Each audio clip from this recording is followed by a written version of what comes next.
welcome back and welcome in everybody to a special episode of the Nick Solomon Show, the Sports Chatter podcast. I am, as always, your host, Nick Solomon here, and I am very much looking forward to bringing you this episode here. I have brought with me a familiar face to the show, Riley Johnson, and we were very lucky enough to get our conversation via phone call with each other.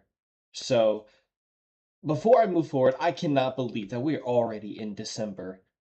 The month of November is probably one of the best months if you're a sports fan to be in. Why? Because in the month of November, you have going on concurrently with each other NFL games, NCAA football, NCAA basketball, NBA, and National Hockey League. All five of these entities happening at the same time. So if you are ever short of trying to find something to watch on TV day in and day out, well, that's on you because there's plenty going on here.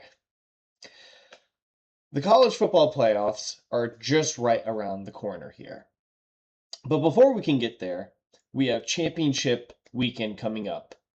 There are multiple different championship games happening across on Saturday throughout the day. But for some teams, it means a lot, and for others, it doesn't, as far as their pathway into the college football playoffs. Now, last year, we were introduced to this playoff format for the very first time. This year, we have a little bit better understanding of how it's going to work, but as always, regardless if you have 2 teams, 4 teams, or now 12 teams, there's always going to be a bit of back and forth, a bit of debate, and tons of opinions as far as who should get in and who is unfortunately looking forward to next season. So without further ado, let's give Riley a call. Alrighty, guys. I am pleased to bring back a familiar face of the show, Riley Johnson. Riley, you're calling in. Can you hear me? I can hear you loud and clear. Perfect. Dude, can you believe that we are nearing the end of the college football season? Like the regular season just ended. Like I can't believe that we're here now. I can't believe it, but also at the same time, I can believe it because I'm ready for the playoffs to start. Like, I feel like, to me, that's some of the most exciting time to just sit down on the couch, go out with some friends, and just, root for the home team, especially if you're from Indiana this year. Dude, you are watching college football like you never have before. I mean, I'm excited, too. This is the second go-around of the CFP. I know last year we were excited for this new format. We were, getting used to the sort of how you would qualify for it. But now that we're used to all that, we're kind of ready to go for it. And I'm excited that we don't have to wait till New Year's Eve to watch some football. Because when is the first round? Is it 2 weeks, 3 weeks, I believe? It's the weekend before Christmas, right? I believe so. I'm honestly not too sure. When it gives me the commercial on TV, that's when I know. Yeah. I just had it up here. So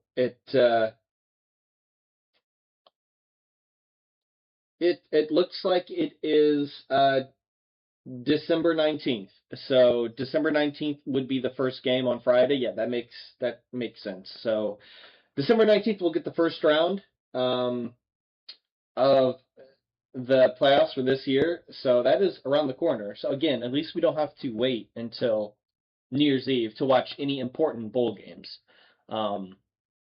But even again, like I'm in favor of when they expanded it to 12 because when we would just have the 4 teams, or even way before that, 20 years ago, just 2 teams, any team that ended the regular season, a lot of their starters would start to, or upperclassmen would start to pack it up and start to train for the combine and wouldn't show up for the bowl game.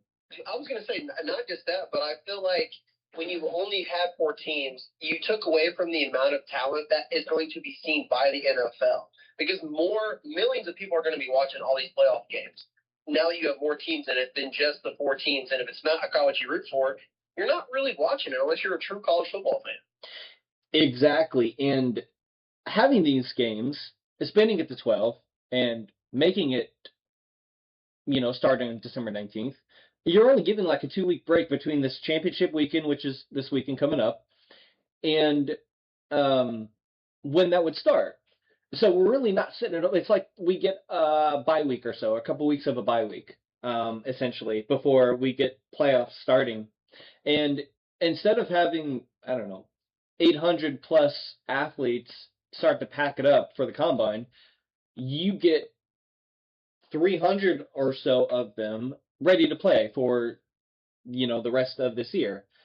So it definitely get a lot of scouts and coaches, like you mentioned, more time to see these guys play.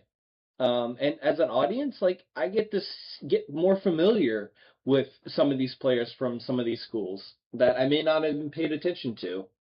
And then when you're going into draft or the draft night, you're like, oh, who is that player? Oh, I remember him from the CFP, and then playing in making their way to almost the championship. Oh, they beat Oregon, or oh, they beat Ohio State. Like you can, like you said, familiarize yourself with that player, and you actually know who they are, and you're like, I like that guy. You know what? I may not like the Tennessee Titans, but that's a good player. Right, exactly.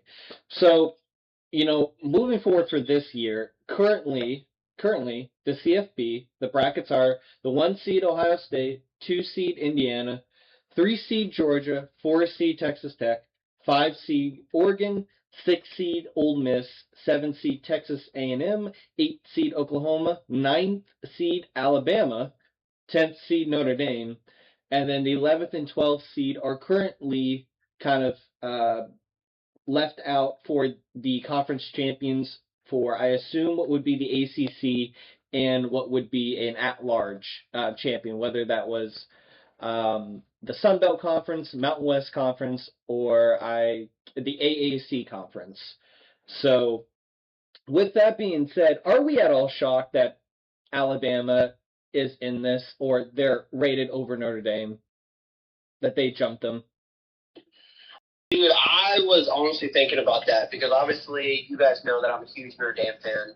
But I'll be honest with you, I'm not shocked because Alabama does have a reputation of being good. They are in the SEC. Yes, their record, their strength of schedule is harder.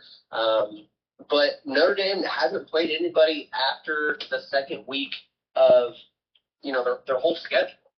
But with that being said, if you're going to put Alabama over Notre Dame, I do believe Miami deserves to be over Notre Dame as well. I know that's shocking to say as a Notre Dame fan, but at the end of the day, and I know we're going to get more into this, but it ties in with, yes, better record, but head-to-head as well. Miami beat Notre Dame head-to-head. So, me personally, I think Notre Dame should be ranked 11. And of course, this is the penultimate bracketing, okay? The official final one will be Sunday. And some of these seedings are going to change because you have Ohio State versus Indiana, 1 versus 2. You have a Georgia versus Alabama, 3 versus 9. You have a Texas Tech versus BYU, 4 and 11. I know I left 11 and 12 out. 11 was BYU, 12 is Miami.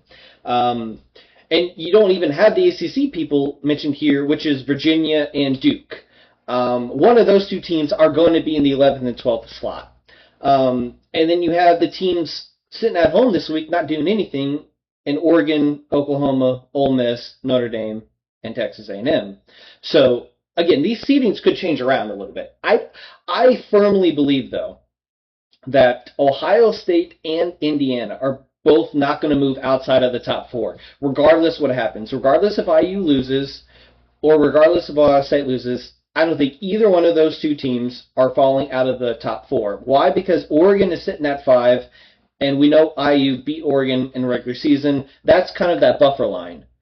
So I don't.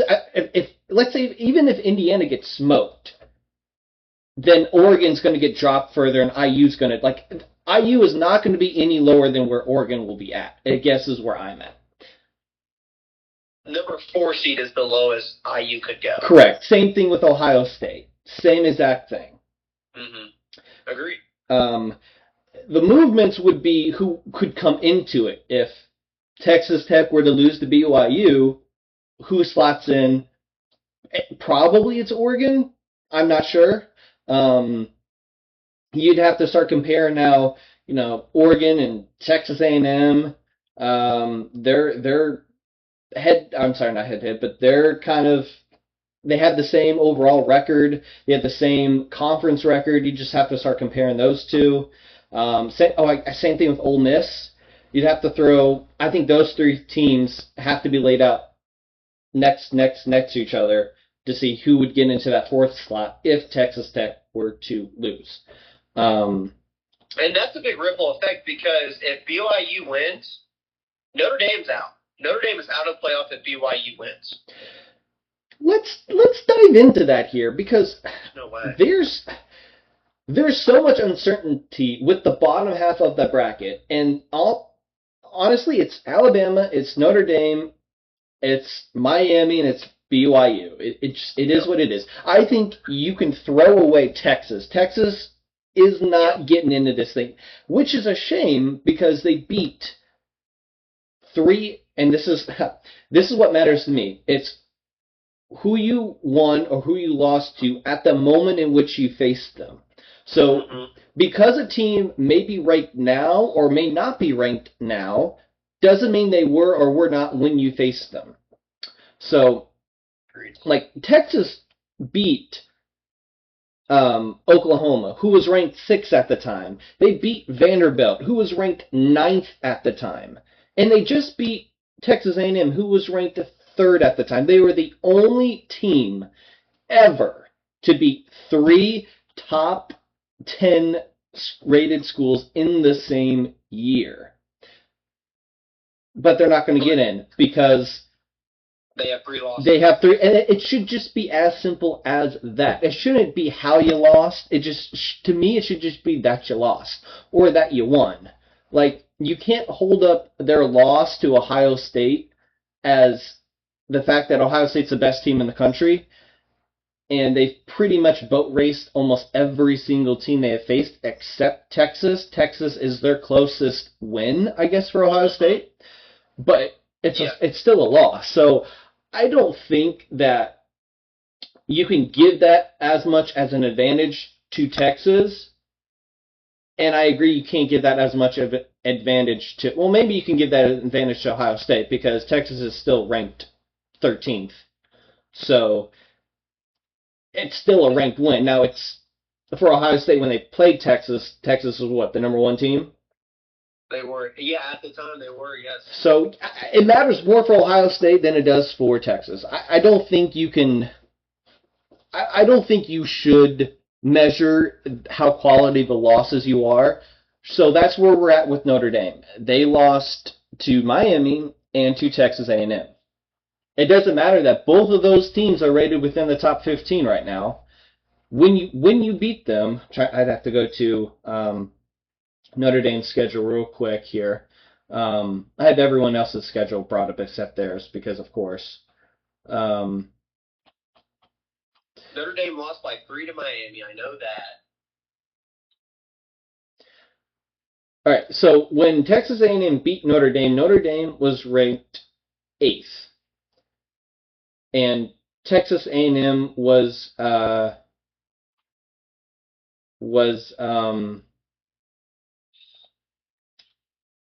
ranked 16th. So that's a huge win for Texas A&M because they beat a top 10 team in Notre Dame at the time. Yep. And then when Notre Dame lost to Miami was ranked 10th at the time. And Notre Dame was ranked that first week of the season. Notre Dame was ranked 6th. So, So, if anything has a case, it's the Miami versus Notre Dame resume. And as you know, Riley, but maybe not much of our listeners, and my line of work, I deal with comparing people's resumes all the time for my job. Their win-loss, their points, and their head-to-head matchups. What is the very first tiebreaker always? Head to head. That should be period, end of story. Like, I'm sorry, Notre Dame fans out there. I'm sorry, Riley, but you did have a good year. Like, you went 10-2, which is no surprise because Notre Dame never has anything worse than a 9-win season. But you did have great win versus USC, who was ranked 20th. You did have a great win versus Pitt, who was ranked 22. You did have a good win versus Navy, who was above 500 team when you played them. But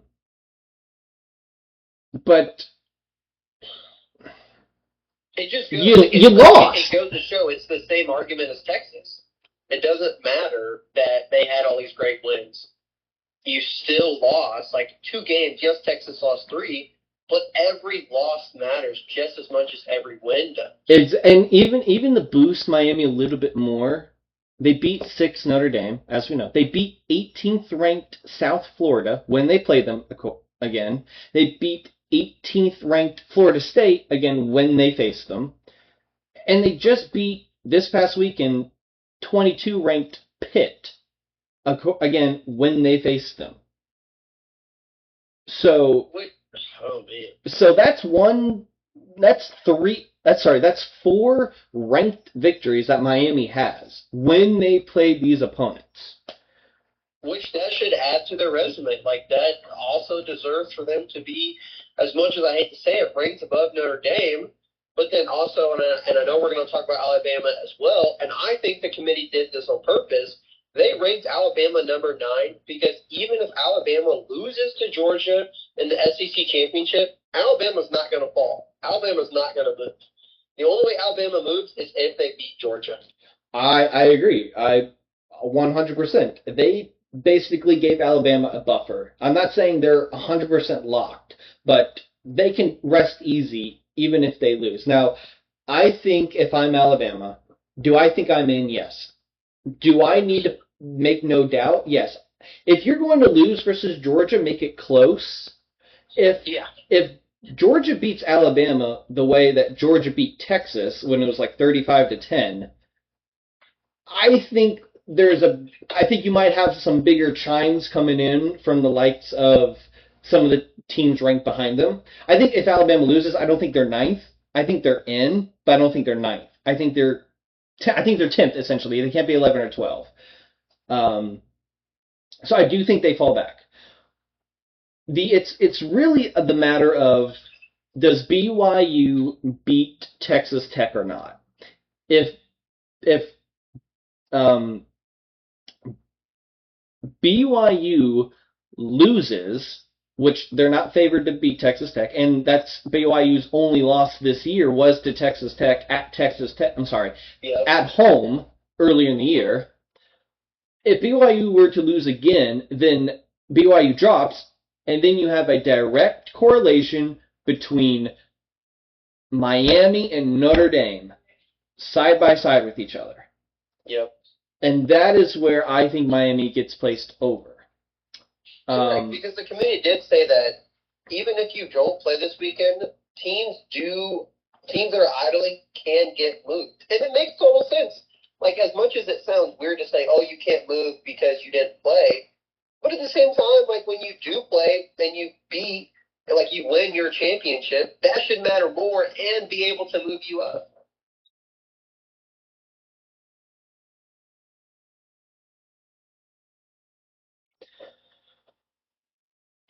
Yeah. Now, it is what it is as far as the ACC championship being placed between Virginia and Duke.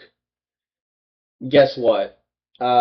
It's just when they lost and who they lost. I understand Duke is 7-5, but they're 6-2 in the ACC, and their only losses were to Georgia Tech and Virginia. Yeah, I mean, as much as I hate to say it, you gotta think, we saw it in round 1 last year. There's gonna be blowouts. It's gonna happen. So here's my question though. Why is Duke in the ACC championship? They lost to Georgia Tech. Georgia Tech has the same conference record as Duke does, 6-2 in the ACC.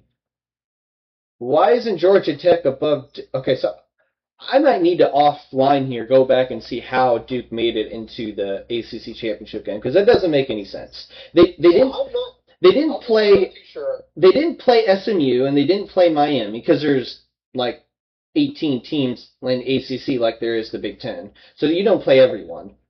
But there's a direct head-to-head between Duke and Georgia Tech, and Georgia Tech won that game.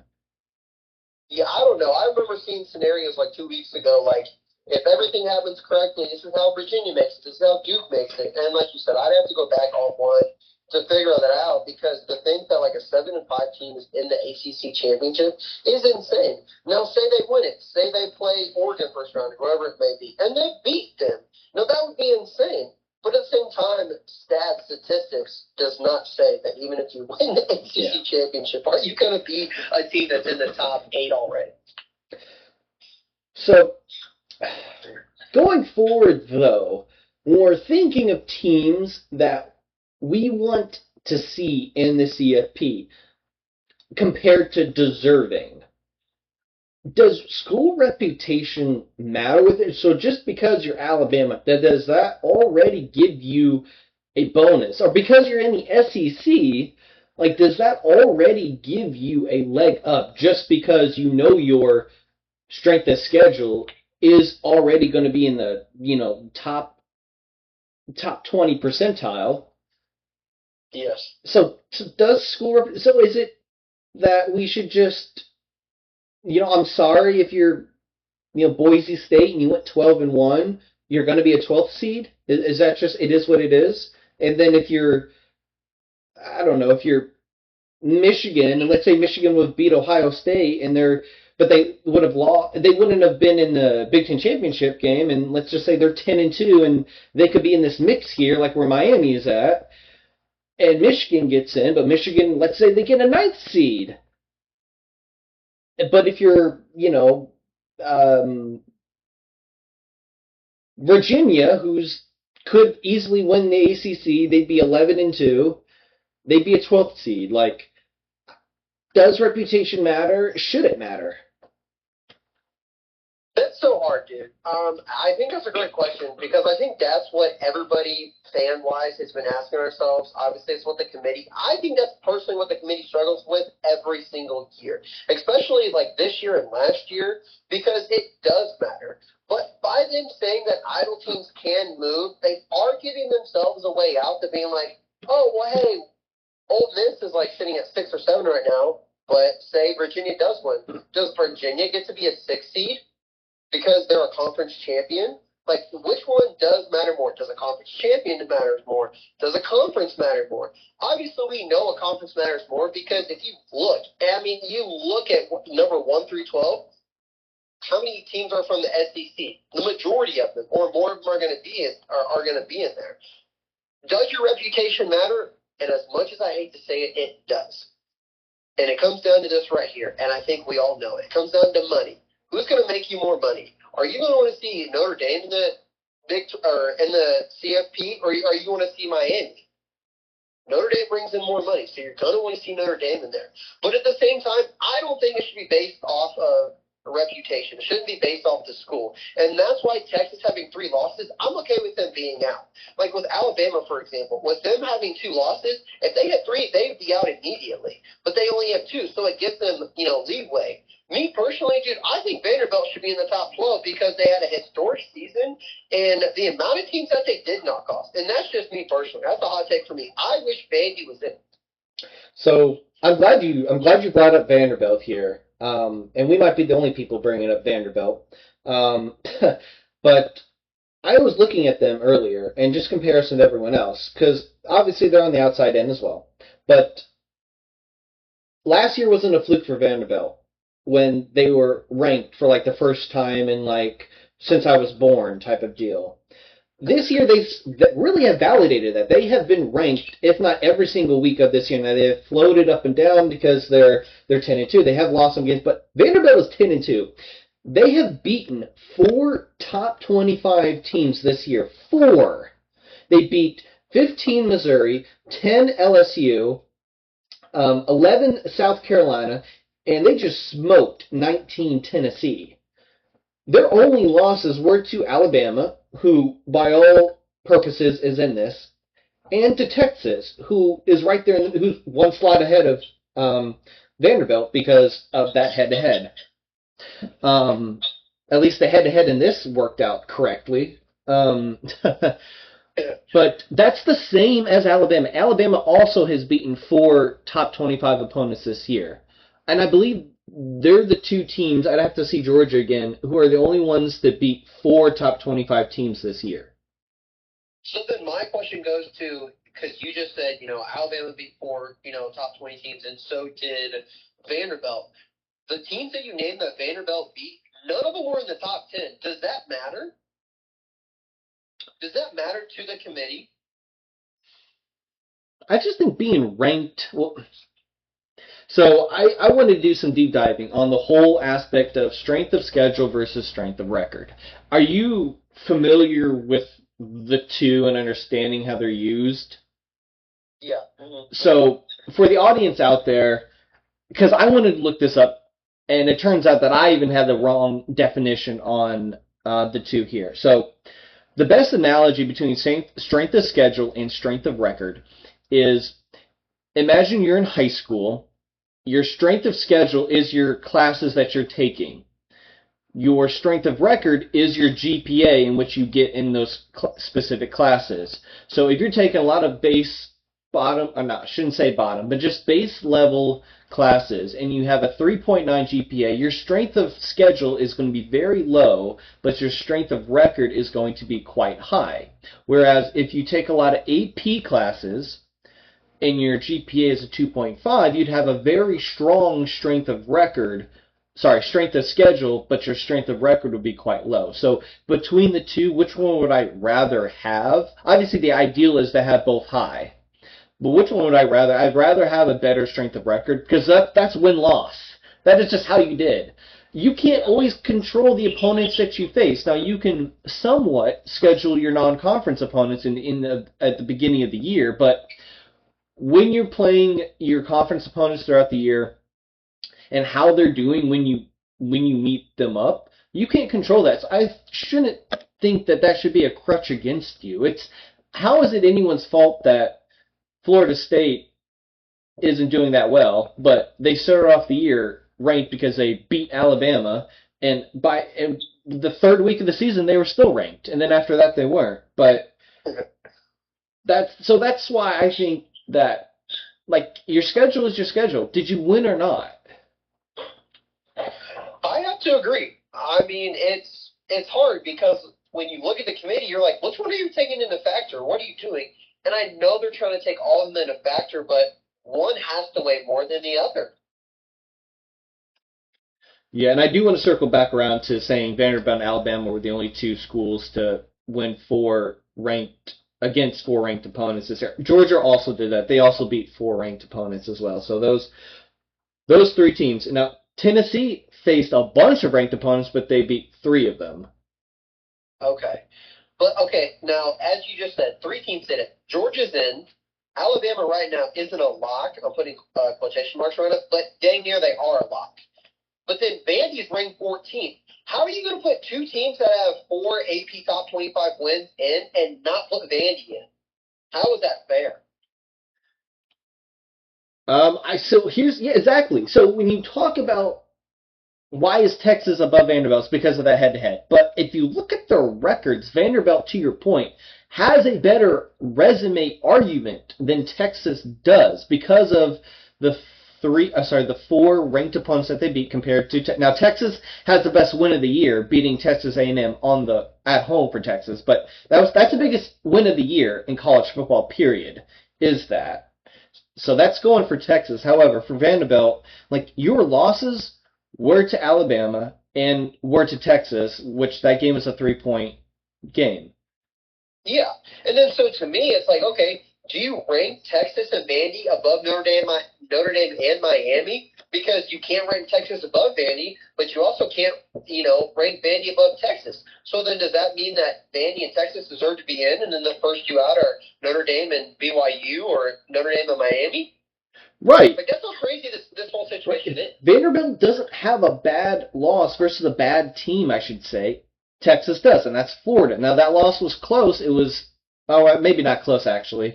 Um, but that's a bad loss for Texas. Other than that, Texas lost to Georgia and Ohio State. I mean, that's not saying that those, if you're going to lose to someone, you lose versus those two teams, I guess. But they have a loss versus Florida. Vanderbilt doesn't have that on their resume. It's crazy. It's crazy, bro. So, I thought that, Vanderbilt could get a shot in, but Because also, how are you going to tell me that their QB is ranked second for the Heisman Award and you're not in the playoffs? well, you can have, that's last year, Travis Hunter Yeah. and Shedeur Sanders, both of them are up there. So that doesn't necessarily always happen though. I mean, that's true, though, but I'm just saying. It's not as a corresponding thing as like NFL awards or NBA awards with MVP and stuff like that. No, you're right. Where you're not gonna Joe Burrow, as great as he was last year, Bengals didn't make the playoffs. You're right. You're right. And Joe Burrow was, throwing darts all over the field and had 40 touchdowns or whatever it was, 35 touchdowns. And they didn't make the playoffs. So I'm not even sure Joe Burrow finished top 3 in MVP voting or top 4. I don't think so. But anyway, so as you're seeing now the CFP playoffs, okay. Obviously, you don't know who's going to match up versus anyone in the semifinal round. Okay, we don't know that yet. Okay, but let's just say if you take it as is, and this could change around, so you can always change your answer a week from now. But let's say Virginia wins, so let's put Virginia at the 11th seed, and let's say because they're heavily consensus that the matchup between North Texas and Tulane is probably going to be the 12th. Tulane is ranked 20th. North Texas is ranked 24th. The winner of that game looks like it may be that 12th seed.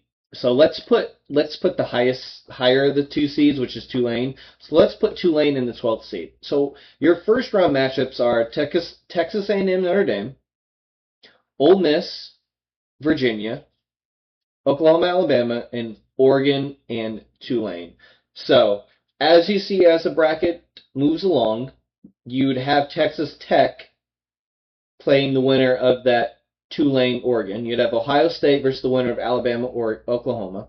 You'd have Georgia versus the winner of Ole Miss and Virginia. And you have Indiana versus the winner of Texas A&M and Notre Dame. With that being the set as the scene, who would you pick? Well, I'm not picking Tulane. No offense, but I haven't watched them all year long. And like, as much as that, I hate to say that, I just haven't. So I'm just like, well, I'm assuming the favorite team's going to win that, so they move on. Who is it? Virginia versus Oregon? No, that's Tulane versus Oregon. Okay, so Oregon's going to win that one. Okay. And then Virginia's playing who? That'd be the 11-6 matchup, and that would be Ole Miss. See, that one's a toss-up because Ole Miss just lost their head coach. So then I have no idea how that's going to happen. I mean, and we didn't even talk about it. Does Ole Miss move because you lost your head coach? Well, no, so Ole Miss is in this playoff, which... Yeah, but do they move to 7 or 8 or 9 because they lost their head coach? Very well, because they didn't just lose a head coach, they lost 3-4 other offensive coaches as well.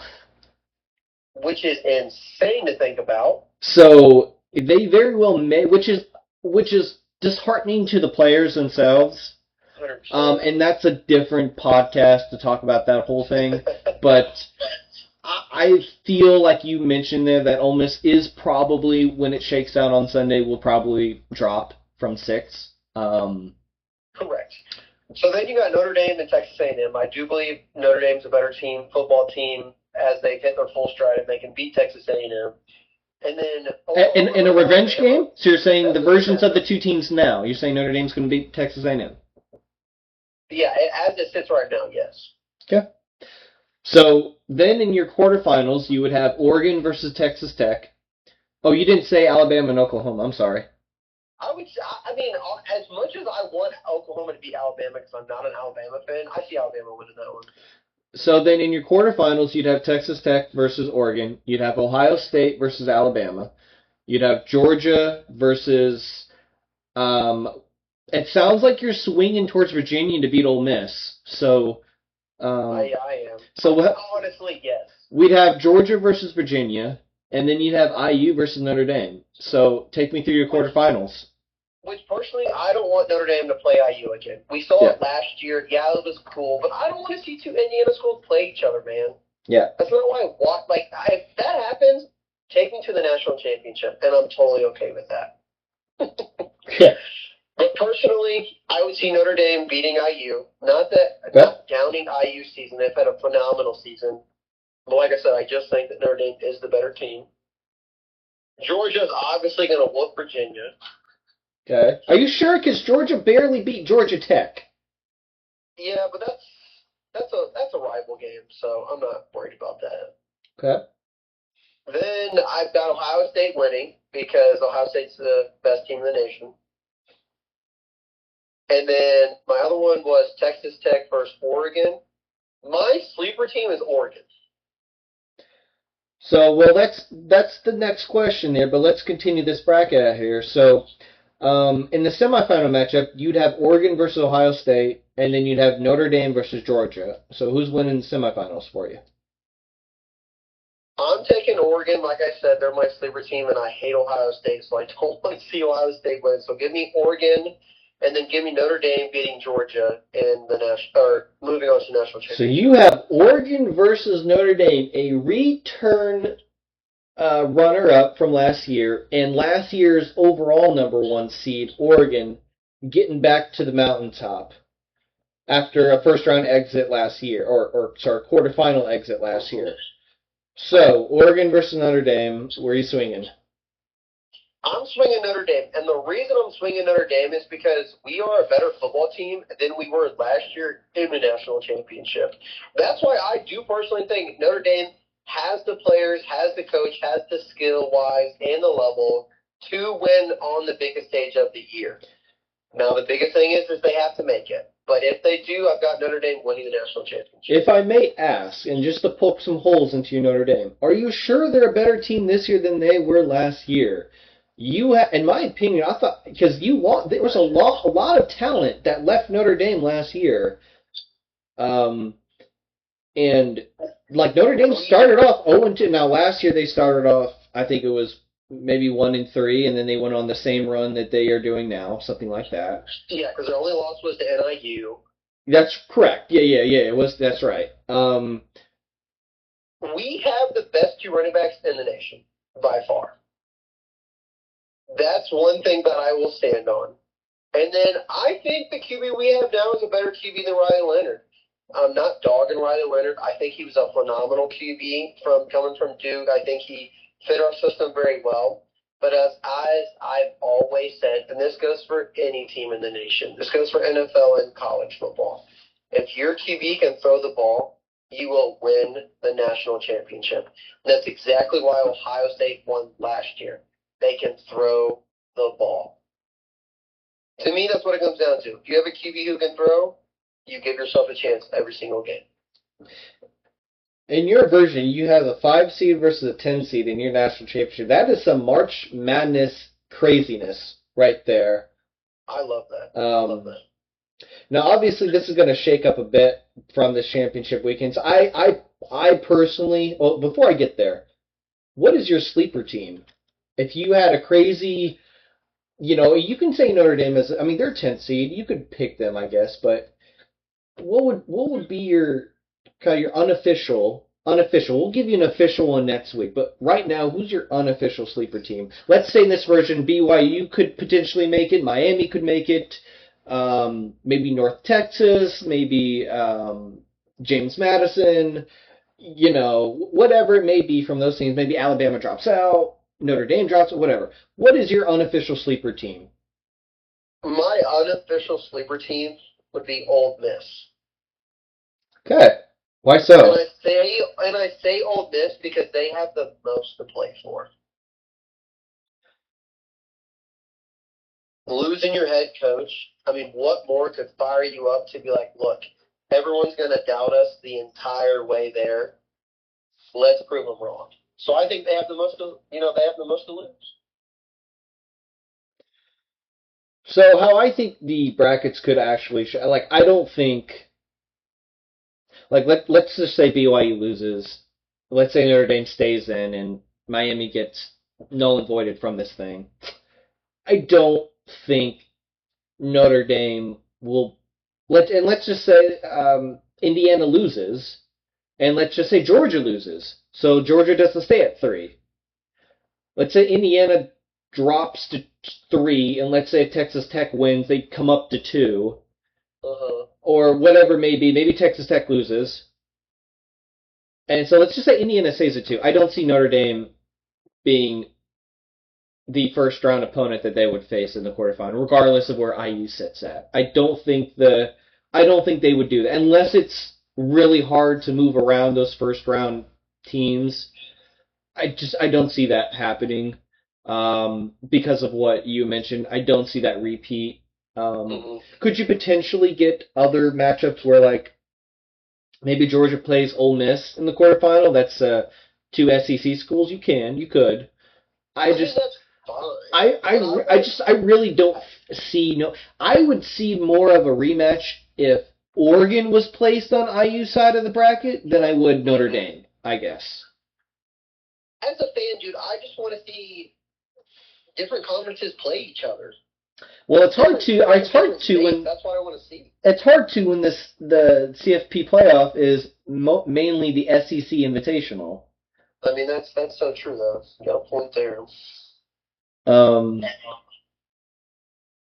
What is your ranking? I mean, who do you see win the national championship? So right now, if I gave the same scenario I gave you, so Virginia is in and Tulane is in, so Oregon versus Tulane, I'd have Oregon winning.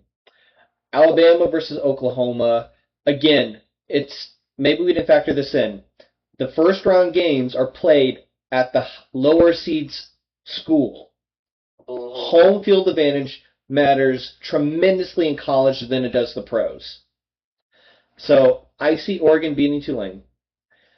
I would see Oklahoma beating Alabama. It's not the same Alabama team. Yes, they're still winning games, but I mean Oklahoma is the same record that Alabama does, and Oklahoma's losses are to Alabama, I think. No, I'm sorry. Oklahoma beat Alabama already. They beat them head to head, yes, sir.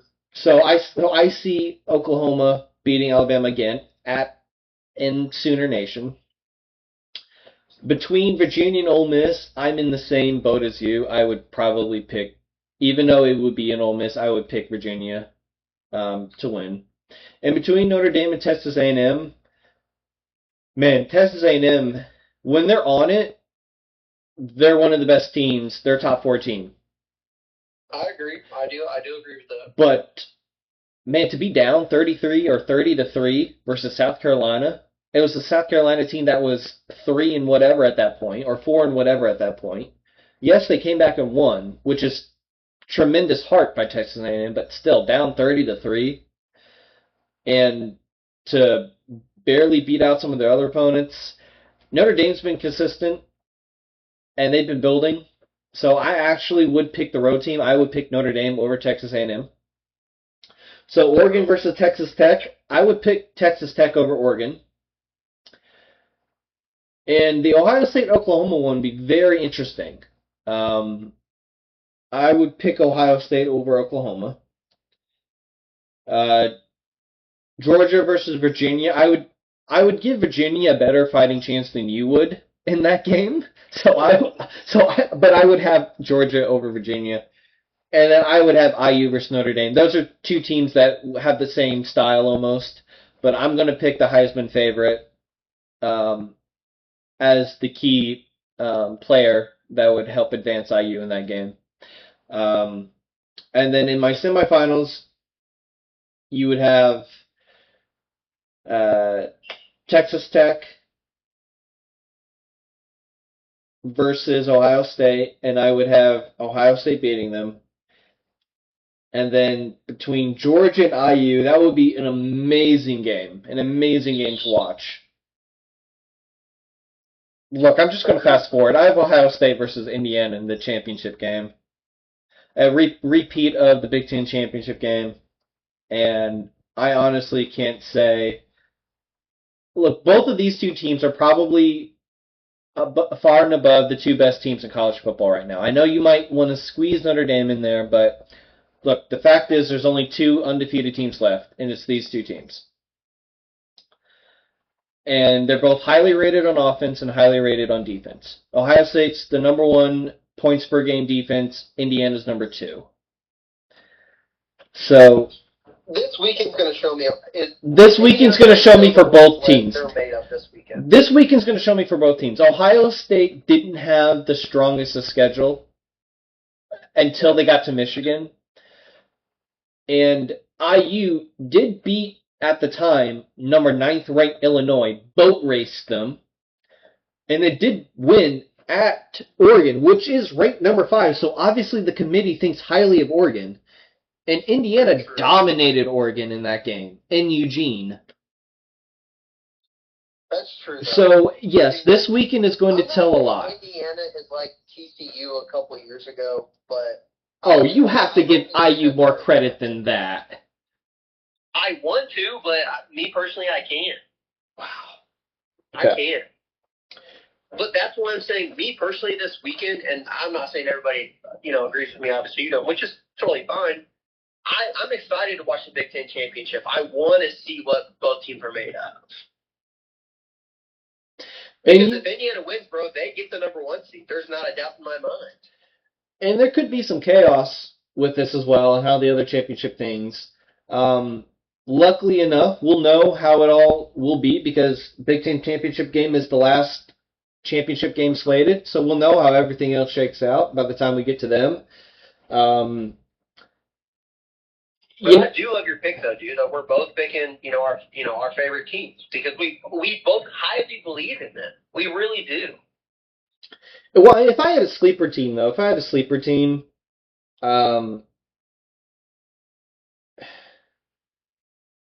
I'd probably pick Texas Tech if I had a sleeper team. Honestly, that's a good pick, though, because they are good, though. They are good. Their only loss was to... was it Utah? It's a Big 12. They're not undefeated in their own conference. I want to say it was Utah. I can't No, they beat BYU.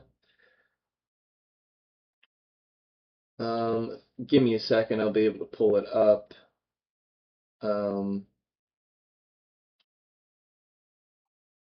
Their only loss was to Arizona State at Arizona State, which is wild, but I don't think Arizona State is ranked anymore. But that's their only loss is Texas Tech. Other than that loss, Texas Tech's next closest game, period, was 29-7. Wow. And that was to BYU, by the way. Texas Tech has games of 67-7, 62-14, 45-14, 43-20, 42-0, 48-9, and they just beat West Virginia 49-0. Wow. So they're a high-powered offense, and the most points they've given up is 22 points. And that was, it was 26 points, and that was in their loss. That's insane. Yeah. Yeah. Which, hey, look, just to toot IU's horn again, the most points they've given up was in that Penn State game, which was 24 points. Which is game of the year. What? I think that's game of the year. Well, I spoke that earlier. I thought the Texas win over Texas A&M was probably well, I guess there's a difference between the game of the year and the best win of the year. So you're probably right. The best game of the year was that Penn State-Indiana game. You also have catch of the year in that game, too. Oh, 100%. That's 100% catch of the year. So to just wrap some things up here, I think the 12-team format is good. I think even if you started to increase it or decrease the number, you're always going to have these headaches of these teams that are right on the cups, on the bubble of getting in. And arguments are to be had, politicking to be done, resumes to be laid out. If you were to change the playoff format, how would you do it, or do you think it's perfect as is? I saw a guy say that there should be a 16-team format, and I kind of got behind the idea of that. With that being said, the way he explained it was 4 teams from the Big Ten, 4 teams from the SEC, and then 2 teams from ACC, and then 2 teams from another conference, and then obviously more teams that are the highest ranked. And personally, what that does is that showcases that we know the SEC is a dogfight. We know that's the best conference. And then we know the next best conference is the Big Ten. So if you allow 4 teams in there from each, that just shows right there that you don't have to be like, oh, well, Indiana and Ohio State are the 2 best teams. Well, Michigan was right there with 10-2, but they don't get to get in. You know what I'm saying? Because of all these other teams. But then you give, those teams that were like just right there that barely just didn't make the conference championship a chance to be in the playoffs. That's what I think. Because at the end of the day, it's all about making money and who's going to make you the most amount of money and who's going to do it looking good. And the more teams you can put in there, the more money you're going to make. But like you said, you can't have 25 teams in there. It has to be a limit. There has to be a cutoff. Yeah, you can't have a 64-team format like March Madness. It's not exactly how it would go in this sport or this time of year. But absolutely. Alrighty, man. I mean, we're excited for college football playoffs to come up here soon. Do you have anything coming up in your life on your podcast channel? Anything our audience should be aware of to look out for on your end? Well, I keep making highlight videos, so if you want to check out those, there's some basketball highlights that I keep coming out with, and that's always a fun time to go back and watch them. But I'm still making podcasts on Johnson's Court with the 3 of us. It's me, Nick, and my friend Beagle, and we're getting down to the end of the NFL season to see who will have the best record. So if you want to find out, tune in a couple weeks. All right. I wouldn't be because I don't think I've done quite well the last couple of weeks, but we'll see how it all shakes out there. I usually do better than not when it comes to picks. But hey, Riley, appreciate you calling me in here, and hope you well. Absolutely. Thank you so much for having me on. It was a blast. Always a pleasure to have Riley Johnson join us for an episode here. As always, please stay safe. If you have time off, enjoy your time off. If you have vacations, I'm jealous. If you're still grinding the midnight oil, keep grinding. Your vacations will come. Have a good holiday, everybody, and thanks for listening.